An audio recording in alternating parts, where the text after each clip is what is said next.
পহেলা October থেকে হজরত শাহজালাল আন্তর্জাতিক বিমানবন্দর এলাকা ও তার উত্তর দক্ষিণ জুড়ে ৩ কিলোমিটার এলাকাকে নীরব এলাকা হিসেবে ঘোষণা করা হয়েছে।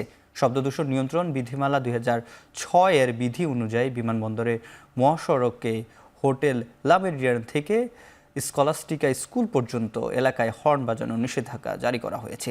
এছাড়াও বিমানবন্দর ভেতরের ফুড কোর্ট ও রেস্তোরাঁয় প্লাস্টিক ব্যবহারে নিরুৎসাহিত করা হবে। রোববার বিকেলে গণমাধ্যম কর্মীদের সাথে মতবিনিময়ে এসব তথ্য জানান বেসামরিক বিমান চলাচল কর্তৃপক্ষের চেয়ারম্যান এয়ার ভাইস মার্শাল মঞ্জুর কবির ভূঁইয়া। এ সময় তিনি বলেন, শুরুতে সচেতনতা তৈরির মাধ্যমে এই ঘোষণা বাস্তবায়নের চেষ্টা করা হবে, তবে এটি বাস্তবায়নে পর্যায়ক্রমে জরিমানাও চালু করা হবে।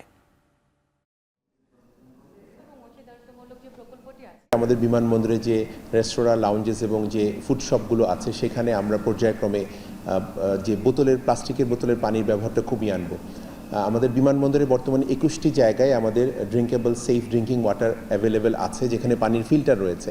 ১ তারিখ থেকে যে আমাদের শব্দ দূষণমুক্ত এলাকা ঘোষণা করা হয়েছে এবং সেভাবে সতর্কীকরণ সবাই কাছে পাঠাবে। এখন আমরা জানি সবারই কাছে এখন মোবাইল আছে, সবারই কাছে। সো ৩বার করে এটা করা হবে এবং আরও কিছু আছে, লিফলেট, বিলিবাতন, এগুলো আমরা করেছি। এগুলো